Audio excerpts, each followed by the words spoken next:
Thank you, Michael. Thank you very much indeed. Hey, and it's really nice to see so many of you prepared to come online on a precious weekday evening to chat about science. So well done you as well. Yeah, Prime Minister's Science Prize. Let's just get that out of the road first of all. That's one of those great big things that comes so unexpectedly from left field, and like I guess most winners of that prize, I suffered quite badly from the imposter syndrome for quite some time, but have decided at this stage, well, no point in doing that. Might as well enjoy it and just get on with things. So it has given me amazing opportunities to do things like this talk and to connect with a whole bunch of other people and educators, and it's been an absolute blast so far. So yeah, that was great. But science, junior science at Onslow, and staying engaged. I did have I'm going to share my screen now, the wonders of technology when it actually works. Oh, you've even put them in the right order, Mike. Can you guys see that? It's a real simple slide. Thanks. The thrust, I guess, of what I would have to share with you is a bit more down home, I guess, than Paul's was, much more low key, and probably for many of you, I suspect, quite business as usual, because there's nothing radically new in what we've done at Onslow and what I've done as a teacher of junior science to keep kids engaged. A lot of it is real common sense and trusting your gut instinct. I think one of the things we languish under is this misconception. The students bring it with them at year 9. They bring with them this idea that they've never done science before, and that science is something radically new. And so the first step is to convince them that they've actually been doing science since the first time they threw their toys out of the cot or smeared their food across the high chair. And that whole thrust of observing and wondering and being curious. I remember Paul talked about the young being born naturally curious, and he's exactly right. That there is a tendency with the traditional way of teaching junior science where there's a feeling that you need to build a really big, strong foundation for senior study right from the moment you grab them at year 9 and you start stuffing all these basic facts into their heads. This tends to turn off that natural curiosity and to turn off their instinctive science thinking. And I think that is something that once we realise that, it set us free to a large extent, and that's something that the NZC has done for us. It's set us free to dump some of what we considered the important stuff and pick up what is the really, really important stuff, the front end of the curriculum, obviously, the competency-based stuff, but also the nature of science aspects, which I know you guys, as many of the teacher fellows, will be totally immersed with and totally familiar with. The other thing I think that is really, really important in junior science is relationships. And so the building of a relationship of trust between the teacher and a class, really, really critical in keeping them engaged, because if the science learning is happening really authentically, then it's going to involve quite a lot of risk-taking, both on the part of the teacher and on the part of the students. And people don't take risks unless they trust the other party. So the relationship building is also a key part of our junior science, right from the time when students join us at Onslow. So if we have a little look, I wonder if I can advance this. Next page. Yay, there it goes. So what I'm basically going to use as a bit of a model here as we talk through how to keep kids engaged is to look at it as sort of hook, line and sinker, that you're getting started, you're hooking the kids in, and that hooking them in is making them realize that they are already scientists. Then you've got to keep the learning going, then you've got to keep the momentum going. And then at some stage, you've got to figure out what it is that we've learned, where have we ended up in this process of learning, and then where does that mean we need to go next, so that each unit of science ceases to be a open the book here and close the book there, a separate piece of science learning, but rather part of a big long journey that allows them to see themselves building up their skills, one, if you like, theme or topical context after another, that there's connections between them, rather than just, well, next we're going to do machines, or we're going to do mechanics, now we're going to do electricity, now we're going to do, I don't know, biology or whatever. Seeing that the contexts are merely vehicles that are going to be the area around which we develop our general science understanding. So if we look at what the hook might look like, it's always going to be what the kids are naturally curious about. I'm not entirely sure how many of you folk are primary teachers, but if you're a primary teacher, you probably do this a great deal better than typically secondary teachers do. I wonder how many of you have nature tables in your labs, in your rooms, but I think that that's been really sad to see the demise of the nature table, or the that's curious table in the case of our labs. Just things that kids find fascinating and curious, having them bring them in and just share them or stick them on the table next to the microscope. It's the old one, you don't mind them damaging, but you leave it out so that they actually do engage and enjoy satisfying their own curiosity. When we bring the students in, when I bring my students in at the start of the year, we spend at least 2, 3, sometimes 4 spells just getting to know one another, figuring out what strengths we already have, what the areas of interest are. I'll generally share with them the overview for the year group in terms of what the key concepts are that the staff, the department has considered important for that year group.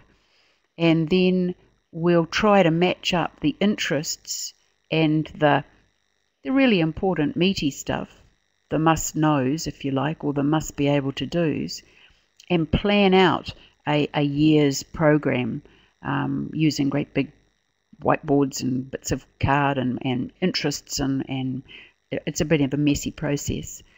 But it's a good way to hook them in so that as you move from topic to topic, you can say, well, at the start of the year, I recall, Randy, you said you're really interested in something to do with biomechanics because, you're an athlete, and maybe we could use the biomechanics to work out about how levers work and machines. We could incorporate that into this next unit. Are you good with that? Yeah, okay. And that's how you'll pull them in so that they've actually got ownership of each of the units. So that's the hook. As we're going through the year, we're reflecting back on that great messy planning board that we built together, that we co-constructed at the start of the year. And so if we're going in a particular direction, it's because somebody or some part of this class identified that as an area of interest. And once we've got those big areas sort of vaguely mapped out, what are the big questions that they find fascination with, then we can hang the learning on that, and then we will go from there and we'll add questions to it, all the time building and getting the students to be asking more and more high-level questions about whatever context that we're working in. So yeah, I think for me personally, a big part of my teaching is to place myself as a learner every day, every spell, never to pretend I know the answers, or all of the answers, but I know enough of the answers to help them to ask a curlier question. And I think that's far more empowering for students than for the teacher to be the font of all knowledge, which is always doomed anyway. Given the internet, you're doomed to failure. But to to enable students to ask those curly questions is really powerful, and for the students to see the teacher interested in his or her own learning alongside them, I think is a powerful hook to keep them coming back for more. I've also been fascinated and really humbled through my teaching career at how much life experience some students have. Not all of them, but for some of them, they know amazing amounts about some pretty obscure things. And if you can tap into those, then that can be the difference between a student being utterly engaged and being alienated and basically being, difficult to have in the class. And we all know those students. It's also kind of cool to tap into, at junior level at any rate, where it seems to be much more easily accepted, tap into parental expertise. We've had a bunch of different parents come in, one who was a bridge builder and one who was a diabetes nurse, and getting those people to come into the class or to communicate electronically via Skype during a lesson can be pretty amazing as well. And again, a really cool source of engagement. Yeah, that's the hook at any point. So once we've got our goal, our idea in sight, and I'll perhaps give you a couple of examples of what this might look like in units in a moment. That second step is, okay, these are the questions. How do we actually get the learning going and keep the momentum going once we've actually begun on a unit of work, maybe? So those learning outcomes and success criteria, if they can be co-constructed, then they're going to be a great deal more effective. So the learning outcomes would be discussed, they'd be aligned with the curriculum, which has been, I guess, distilled down to what are those key attitudes and skills and knowings that we need at year 9, at year 10. Mine's just a full secondary, so we don't have 7 and 8s, but I can imagine that it would work as well down there. And then the success criteria, by modelling how to build a success criterion from a learning outcome, then eventually the students get the idea when you'd ask them at the start of the lesson, right, here are our learning outcomes. What do you think that's going to look like by the end of the time when we can actually do this thing? And they can pretty much, they're pretty shrewd at saying what a success criterion might look like. And I've found from experience that often their success criterion is quite a bit harder than the one that I might have allowed to slip through. So that's a really good way of again, getting them on board for the learning. Having regular milestones is an extremely powerful way of keeping the momentum going. And those milestones, whether they are part of an electronic online portfolio or whatever, those milestones for us are always shared with the parents. So the parents will know at the start of a unit, just a friendly email from the teacher, here's what our next unit is, here are some of the things, if you've got any expertise in this area, we'd love to hear from you, feel free to contribute any way that you can. And then partway through, here's the milestone, we've just started a project on this and your student should be doing such and such and such and such at home, do ask them about it. We get some pretty positive feedback from parents. They love to know what's happening, because any of you who are parents of teens will know that, when they come home from school, what happened at school today? Nothing. Have you got any homework? No. Well, the email from the teacher is extremely powerful in keeping the momentum of the learning going. And parents are our friends, very, very much. So that's keeping the learning going. Perhaps before I move on too much further, some of the other strategies that we might use for keeping the learning going. Maybe I can flick out of this. How do I flick out of this, Michael? Stop sharing. Excuse me, I'll just try. My document. I think you're on the right track there. Ah, look, I'm learning fast. Yeah, it was good. Can everybody see this? This is one of the tools that we have found incredibly useful. We call it Think Chem. It's the Chem Triangle. You know, when you're doing a unit on, and I'll show you in a moment one that we did on climate change. I had a year 10 last year who had some really big questions at the start of the year. You know, the world's going to pot. It's all the fault of the generation before. How are we going to address big issues like climate change? So we did our chemistry unit within the context of climate change. Whenever we fit the chemistry in at years 9 and 10, this is our model that we start really explicitly using whenever we talk about anything chemical or whenever the students are working with anything in the chemistry area. So it's just a triangle, which says that in chemistry we can think about concepts, we can communicate in chemistry, we can think about chemistry, we can learn in chemistry in one of three ways. We can either be observing things as they happen, observing nature, and writing down qualitative and quantitative observations of what we see and experience.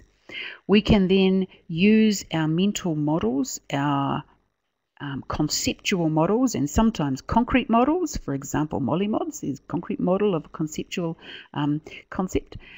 And what we need to do with our students is have them know when they jump from here to here, actually knowingly make that jump. Right, I have just seen an ice cube melt and I saw it go, it felt hard, then it felt soft. Observation. Now what we're talking about when we go down to the particle level is we are making a different conceptual model, and we're using the little Mickey Mouse ears water molecules and the way that they're arranged to explain our observation.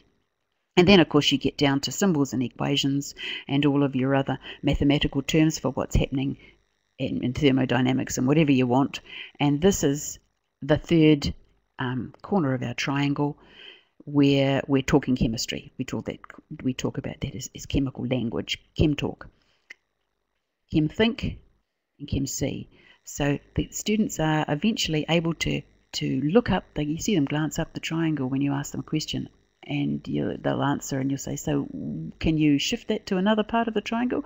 Oh yeah, I can do that. Now they talk about particles. Oh, can you change that to some language, chem talk? Oh yeah, I can write the word equation, write the chemical equation. That's an example of a learning tool that we've found pretty powerful for keeping the learning going and for getting the students to take much more responsibility for their own learning. Okay, I'm just going to flick back now to my, getting good at this, to my PowerPoint. It's there. Here we are. Okay. Yes, done. Yeah, cool. So we've got the momentum going. We've got students who are ongoing learners. We're starting to feed them with strategies and tools that are overt. There's nothing hidden about them. They know what's expected. And so we'll come back and we'll do regular reflection. A lot of that reflection will involve students assessing their own progress towards the success criteria. And often it will bring in the science capabilities, which I'm sure you're all well averse with now. We found those quite powerful in that they sit so nicely with the NOS AOs and with the key competencies. And we'll do a little bit of a cross matching of those in a moment to show you how beautifully they really do fit. So we get the students to do a lot of self-assessment on their progress at various points, usually around those milestones. We'll give them feedback and feed forward and what have you. We'll give them plenty of models of success. None of this is rocket science, as you're well aware.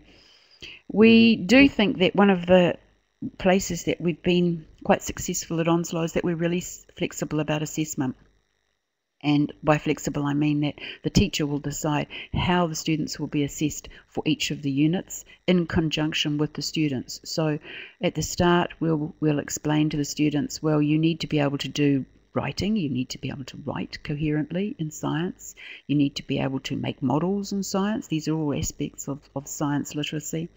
You need to be able to carry out practical activities and make measurements and write a report. So at various times of the year, we need to tick off all these different assessment strategies, these different skills, and tie them in to assessments for some of the units. So within our bank of module resources online, we've got a multitude of different ways of assessing each of the modules, and I think that's the beauty of having the students at year 9 and 10, where you're not tied up with flippant NCEA and credits and what have you, that you're free to assess them in a way that's appropriate for them.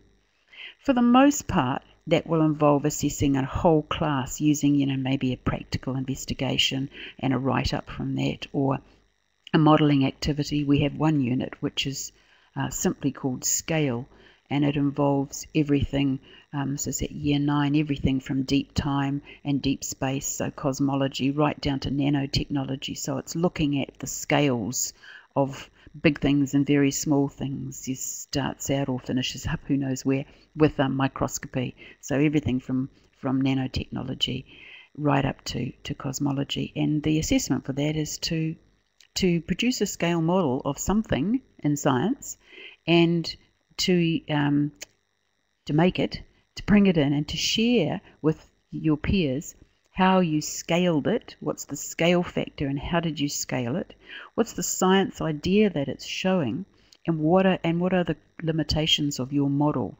So most of them are concrete models, some of them have been computer models, some of them have been actual working models, and the students are asked to critique their own model as a scientist would. What are the limitations? What are the assumptions it makes? What concepts can't it show about this particular phenomenon? And we've had some pretty amazing success with that. That's an assessment. That's an assessed task at the end of this work. And most people use that task because it's so successful. The kids absolutely adore it. They love it. So when you're asking how we're going and how did we go, the assessment of it, staying flexible, I think, is really important. So we might have maybe 2 written tests during the year, but we'll also be building up a portfolio that shows the development of their writing in science, scientific writing, and trying to clearly distinguish their scientific literacy from their regular reading literacy. Certainly reading literacy can be a strength, and it can be a real handicap for some of the students in science, but we're also quite mindful that scientific literacy is different and that we have a different way of writing, that when they come from English, we know what they're doing in English, we know what they're doing in social sciences, and we've done a lot of work around school-wide literacy, but the students know that they can bring those skills into science, but that there will be some subtle differences, which are the science literacy aspects. Yeah, so that's how you keep it going, and that's hopefully how we assess it at the end. Cool. Yeah, where to next? I guess that's where I started out in a way, saying that to prevent the sciences, they tend to sneak back into their silos in senior school, sadly, don't they, to physics, chemistry, biology, and we're working on breaking that silo down. But certainly at year 9 and 10, we just don't have that hassle of those silos. And when we talk about chunks of learning, they can be chunks of learning that have got a whole bunch of different things in them, and making them a continuous process rather than discrete events. This is what I mentioned before when I talked about how excited we were by those science capabilities, which you'll recognise on the top line of that diagram. The key competencies in the next line, broken down to what they might look like in science, and the nature of science AOs, those big aims and objectives from the nature of science strand, they mesh rather beautifully. And this is shared with the students when we're talking about, well, what are the key ideas that we need to cover in science? These are the biggies. And then, of course, you've got all your conceptual stuff, such as, the flow of energy through ecosystems, or the idea about energy conservation and the ideas about whatever scale. But these are the big ones that are going to take precedence, certainly at junior level. So that was an exercise that we found really, really useful. That's right. I was just going to give you an example of how a chunk of learning could be hung on anything. Yeah, recognise the space station. Just pulled that out of my picture library, and then did a quick brainstorm as to what learning, say something happened to the space station, or there was a lift-off and someone mentioned, so-and-so's gone up. I think they've just gone up to try to stay for the longest period of time or something, haven't they? Sent a couple of boffins up there. How could we use the International Space Station for a science unit? Well, you could get the kids to start asking questions. And I guarantee you could tie science, some of the key concepts and learnings around the junior program could all be tied in to something like the International Space Station as a context. It could be that you're building a model of the International Space Station, not life size, a big model for your lab or something, and then all the learning could be hung off it in a way that, is engaging to students.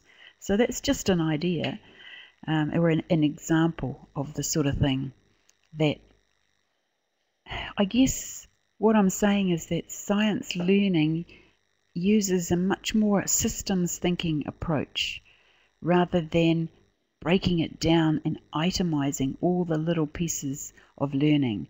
That they understand that something as exciting as the International Space Station involves science from all the silos, and all you need really to be able to do is think scientifically about it, behave scientifically, and bring all your skills to bear. And you're learning about something that is transferable. If you know how the International Space Station works and you've done all your research around that, then you can apply that learning to how something else might work. I don't know, an internal combustion engine could be your theme, and you'll still have the same sorts of questions coming up that can lead to the same sorts of learnings. So we can get away from some of the stuff, and that's not all the be-all and end-all anymore, but the contexts and the stories can be what you hang it all on. So that's that little one that I wanted to share with you. I guess that's my little blurb, and I can be quiet any time. But one other one I thought I would share with you was, I referred earlier to the year 10 that I had that was really worried about climate change. So in that year, we were doing some work with the social sciences department at school, and this is actually a copy of the doc I sent out to social sciences, basically challenging them to do some work around their achievement objectives and their current topics, and seeing if we couldn't match them up so that we could get some synergies and some learning, maybe for some classes that were doing a similar sort of thing in social studies and science. One of the wonderful things, excuse my clock, that you can perhaps do with maybe junior syndicates that has often been lost in the secondary system, and we are quite keen to reclaim it. So we took our units from year 9 science, and we asked the social scientists, did they see stuff in there, that could potentially cross over. And so then we got the science teachers of particular form classes to sit down together with the social sciences teachers, and they certainly got on board in level in year 10, and found there were some pretty exciting things that where they could be looking in social sciences, for example, at ethical decision making around genetic engineering, which was one of their favourite contexts, at the same time as they were looking cells and DNA and stuff at year 10 in science. So that was what was going on in the background at the time when this year 10 of mine decided that they were really uptight about climate change. And lo and behold, at the same time, I had Professor Peter Barrett ring me up and say he had a video that he wanted to show to schools to get some feedback on, because he wondered if it could be useful in schools, and it was called Thin Ice. And if you haven't seen Thin Ice, then I thoroughly recommend it. It's an amazing full-length video film on climate change, which I'll tell you a bit about in a moment. So this was us putting the AOs from the social sciences against the AOs from the sciences to see what we could find. And from it, we got a couple of really nice synergies going on, excuse me, that I think worked quite well. So for my year 10 last year, we used Thin Ice as our context for exploring their science, and I won't take you through this ad nauseum, but we'll flick through a few of the slides. It's just doing cute little loading things. Why pick this context? Because they came up with it to begin with. It's a big context, and in some cases I've tended to shy away from it in earlier years because it tends to be all doom and gloom, and it's very hard to make this context in particular into something that generates hope and action competence from the students, because you really have to make them quite angry and get them feeling as though they can make a difference. But there's a fine line between that and despair, which tends to leave people comatose. So it offers the opportunity for a whole heap of different aspects. It offers the social inquiry from social studies as well as in the science viewpoint. It asks you to examine evidence, and that is what the Thin Ice DVD does. It is a DVD which is, its subheading is, Can We Trust the Scientists? And so getting students to ask that question of themselves was pretty powerful. So it was a great year because Peter Barrett knocked on our door with the DVD, said, you know, are you interested in having a look at this and maybe using it? And then Te Papa advertised an Antarctic Research Day where some of the scientists who'd been part of the Thin Ice were down at Te Papa, and we hopped on the train with our 2 classes, went down there and met the scientists and had an amazing day with the scientists. So talk about engaging, it was fantastic. So there you've got Peter Barrett with his video. This is, if you want to look it up, thiniceclimate.org. The video is there. Yeah, cool. Thanks, Deb. And you can download just snippets of it as well. You don't have to have the whole video in one great chunk. We did at the time we used it, but they've since broken it up, and there's interviews with scientists and activities, and it's a pretty amazing site. So thoroughly recommend that. It's gone on. It was premiered on Earth Day in 2013, as it says there. But it's very down home. The compliment from the reviewers said it was like having a chat with a knowledgeable mate down the pub, and I have to say it is like that. Simon Lamb is absolutely brilliant. It's gone on to some pretty great things at various film festivals around the world. If you get a chance, have a look at it. Have a look at it first before you show it to your kids. So these are hyperlinked up. I took this to a conference at one point and shared it, so we won't worry about that. But you've seen those cross-curricular links that we had teed up, and I'll show you one of the social studies lessons shortly.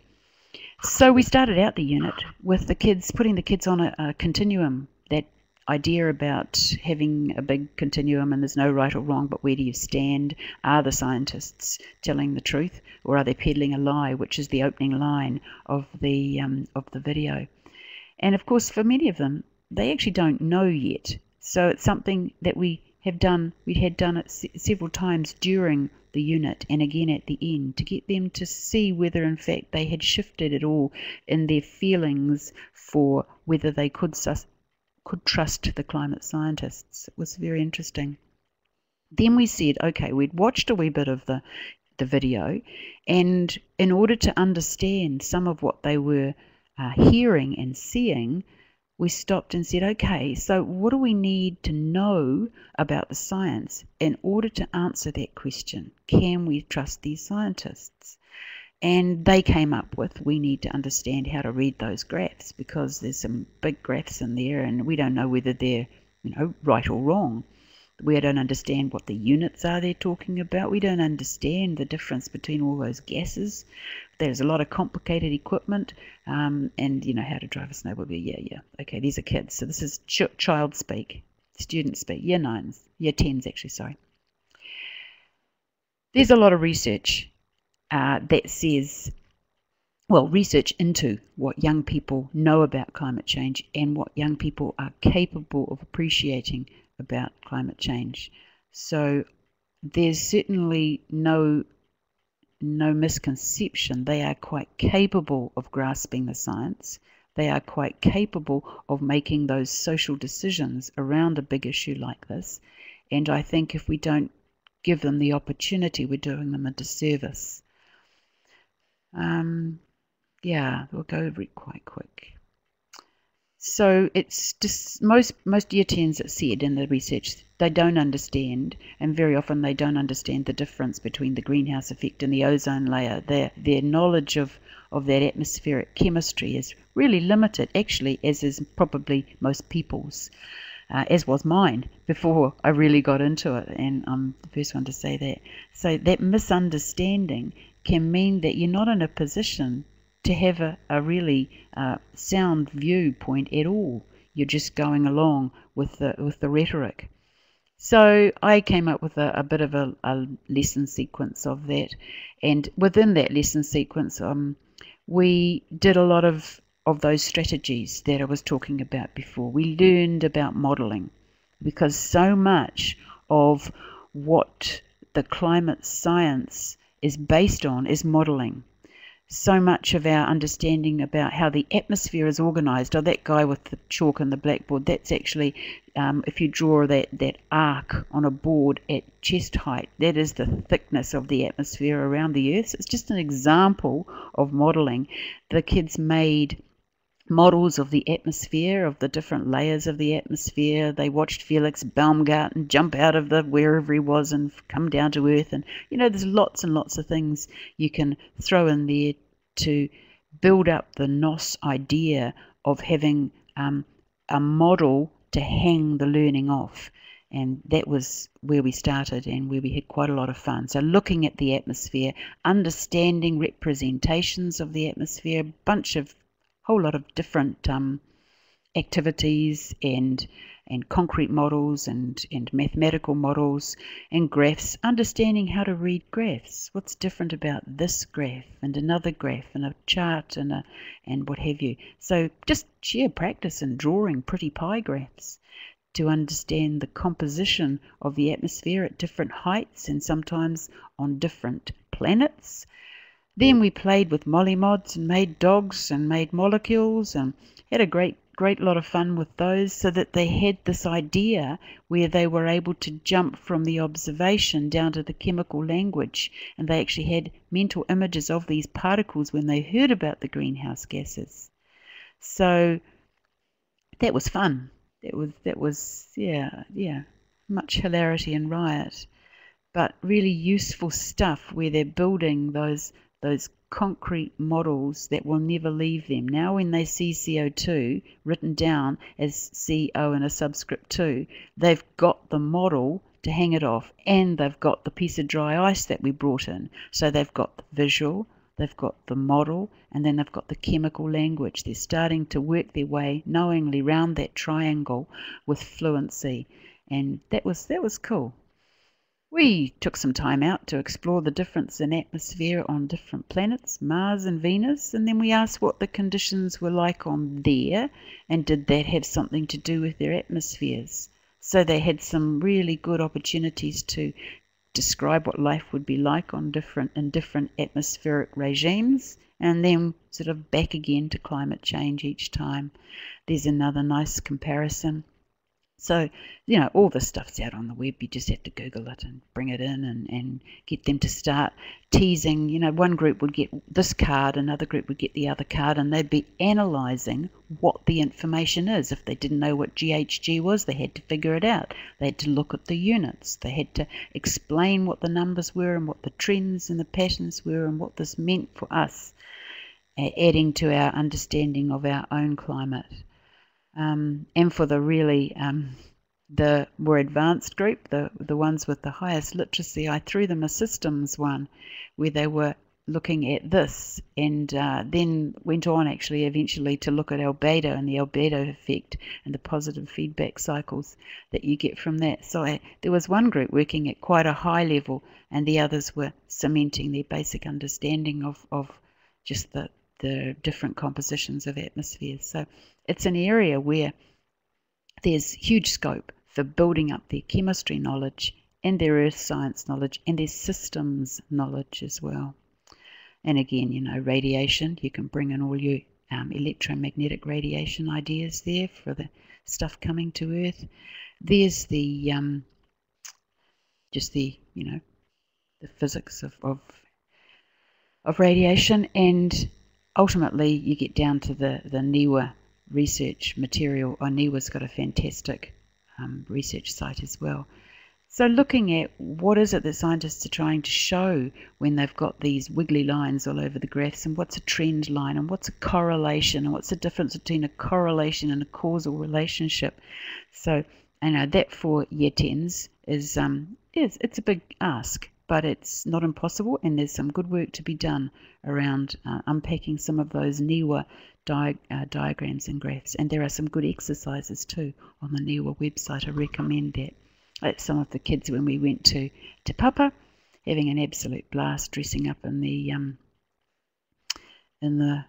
gear and having a look at some of the organisms that come from the Antarctic research and are being kept at Te Papa, and actually getting to handle some of them. It's pretty amazing.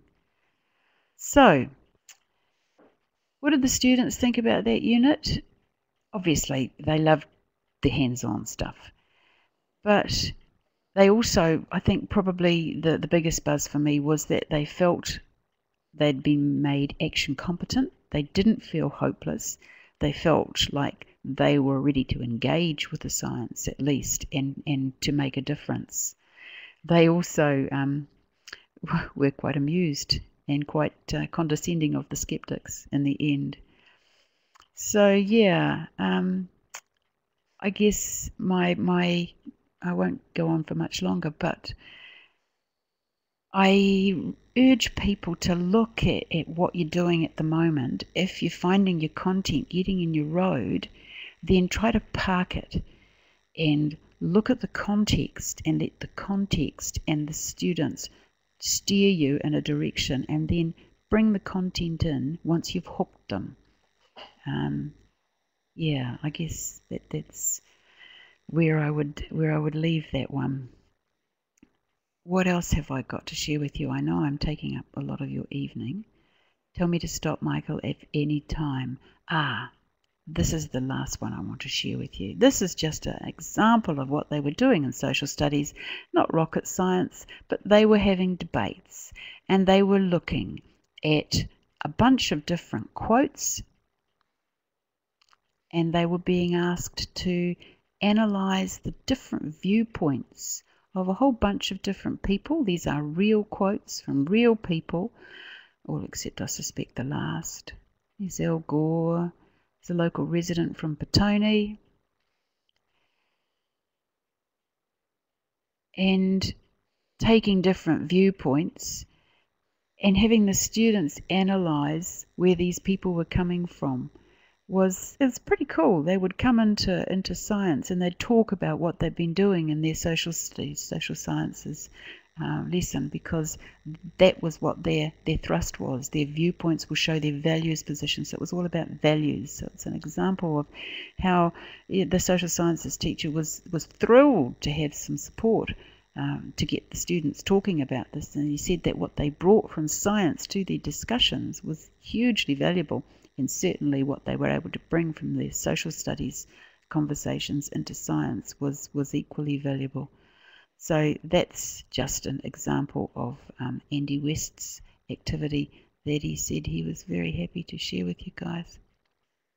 And the other 3 docs, I guess you guys can access these. This is just a game, a perspectives role play game with the student worksheet and the teacher notes, which I won't go into at this point, but if you're interested, have a go. It's an old Greenpeace activity, and there's a huge amount of resources from Greenpeace, which I picked up years ago, and I can't seem to access online, and Greenpeace say they don't know anything about any longer, so they've forgotten they did it. But it's a beautiful climate change CD, some of you may even know it, from 2007, I think it was. It was when Kyoto was going on, Kyoto 2. And I've got that in a Dropbox somewhere, which I'm really happy to share with anybody who's interested in using that as a context. I think, Michael, we have a bit of a chat now, if there's people interested in comments. Okay. Thanks so much, Terry. That was an absolute feast. I'm absolutely overwhelmed by the breadth and the depth that you've shown us, and I love the systems thinking. I will switch on everybody's microphone and ask people to ask you questions. If you guys can't work, if you guys' microphones aren't working, please put questions in the chat. And I'd ask you not all to talk at once, but just one person talk at a time. If you want to talk and someone else is talking, use the little round symbol at the top, the little person symbol, to sort of put a hand up, which will indicate whether that you want to talk next. So without further ado, I'll switch on everybody's microphones and ask you to ask Terry questions. Who'd like to go first?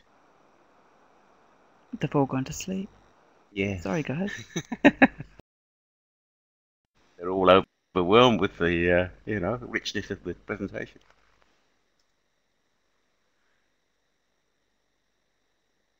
Shirna's typed a question. Shirna, that's a really good question.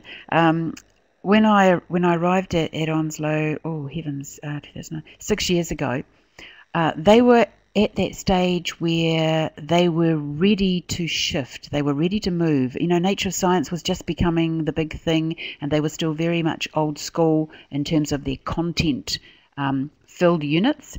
And it's quite a big science department. We have 12 teachers. And when I arrived, it was very obvious that they knew that they needed to change, and they didn't quite know how. So we took a big jump, and we completely threw out, and we did an analysis from the top down and from the bottom up of the front end of the curriculum had to be at the front, the whole key competencies. Then we went to the nature of science, and we did a lot of work around what is the nature of science and what are the things that we should be incorporating into every unit all the way up.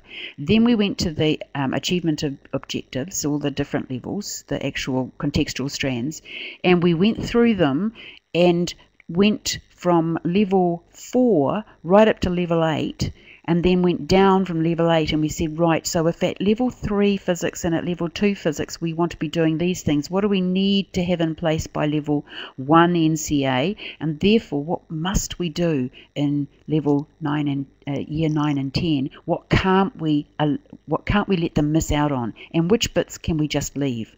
It's interesting. For example, in electricity, the physics teacher said, well, you could just leave voltage out completely. Why don't you just get them with the idea of current and resistance? If they came to me at level 2 physics with a good idea of current and resistance, and they understood, they had some models in their heads of how electricity works, and they knew about series and parallel because they'd played with it, then I could do the rest. And he actually said, as an aside, and I wouldn't have to undo nearly as much mess as well. So there was a bit of accommodation in that our senior science experts identified what the key ideas were. And we were able to let go of an enormous amount of stuff and bring in the really interesting, fun stuff. So they were fantastic. The whole department was ready to move, and they worked in teams, and they each took units and built units around quite flexible contexts. I hope that answered your question.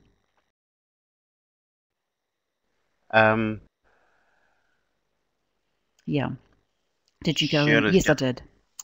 Yeah. Yes, I did, Sherna. Yeah, I had the privilege of coming in as HOD. It was my first HOD role. Yes, it was pretty scary because I thought, crikey, we could make a big mess here. But it's worked out well, and those units just keep morphing and changing and evolving, and yeah, it's been pretty amazing. Thank you. Good question. Carol, you've got a question. Can you use your mic, or do you want to type it?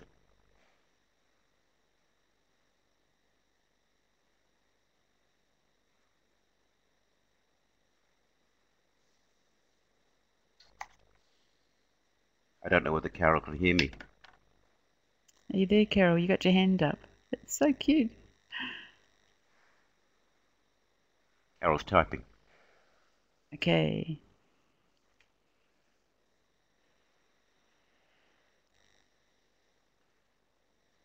You want to put your hand down, Carol? Now we've made contact.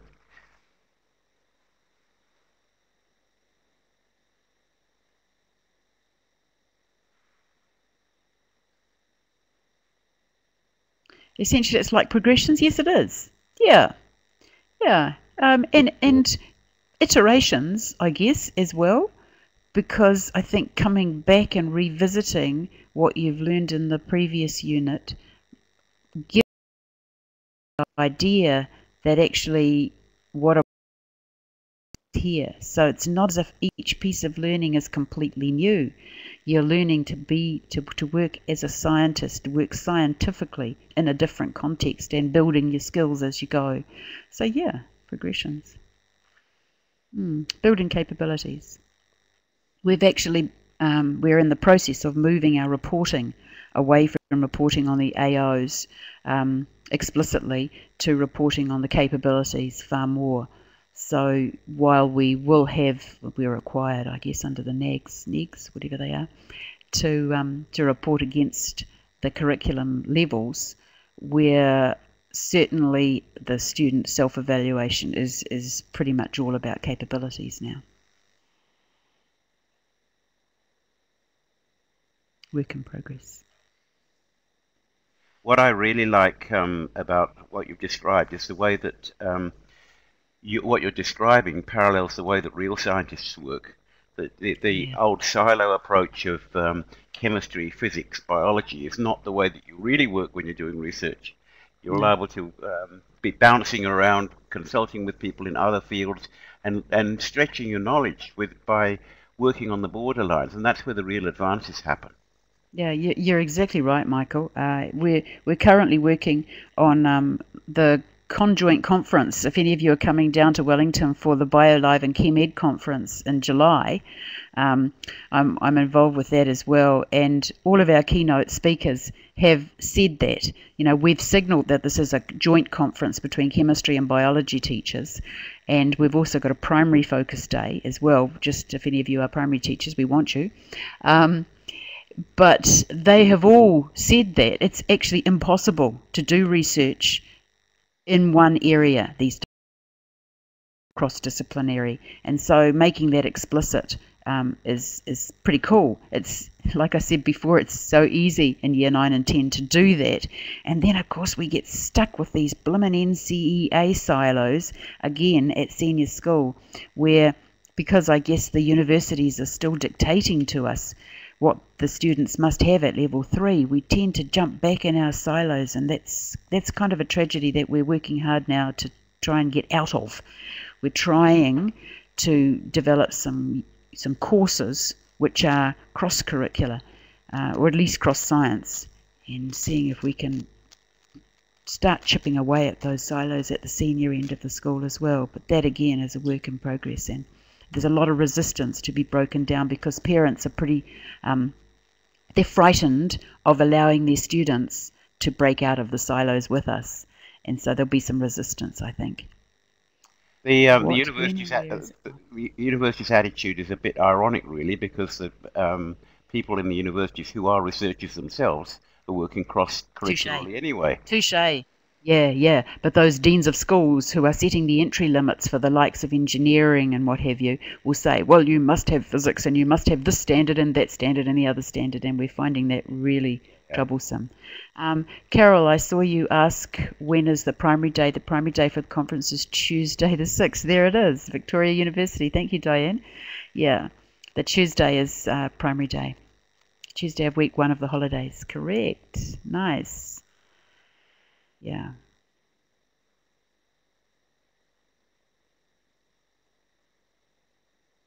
Oh, okay. It's the Tuesday. 5th, 6th. It is the 7th. Tuesday the 7th. Because it's 5, 6, 7. Yeah, 5, 6, 7, the conference. 5, 6, 7, and 8.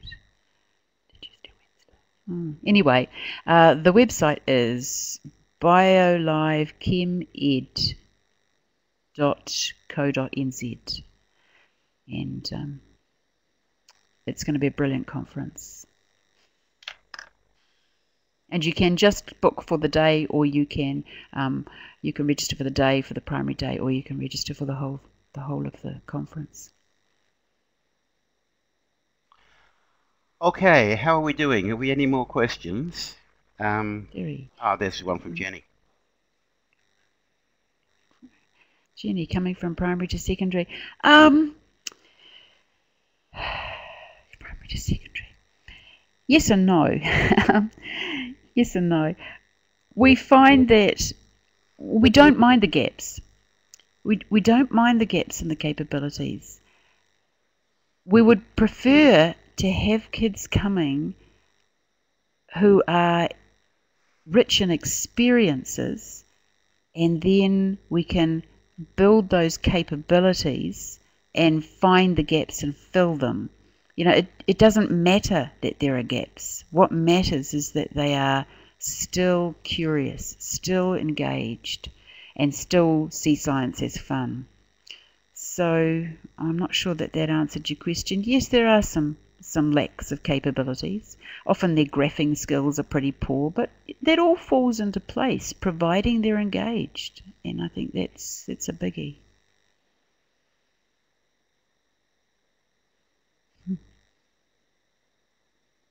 Cool, thank you. Looks like Michelle is typing a question.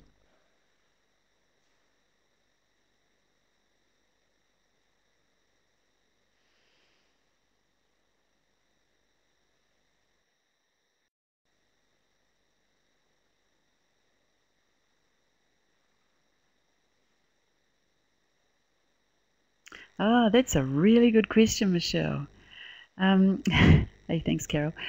Is there any disappointment? Yes, there sometimes has been. In fact, that year 11 year can be a real blinder for some of them, because, well, we try not to make it too much of a shock. We just do the first term is very nature sciencey.